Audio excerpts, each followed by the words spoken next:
When people say, as they do, that you are the greatest pianist of this century, do you believe them?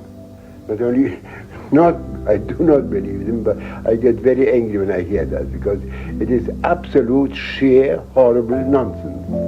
There isn't such a thing as the greatest pianist of any time, of anyone, nor anything. Nothing in art can be the best. It is only different. I don't think that an artist, whatever it is, a painter, sculptor, musician, performer, composer, whatever, somebody who has the title of being an artist, of having to do with arts, must have an unconfoundable personality. He must be the one and nobody else. For me, if one says, oh, he plays, it's a second Liszt or second Paderewski or a second is already wrong, If he's a second, he's no good at all. He's an imitator. An artist in any way must be alone, a world by himself.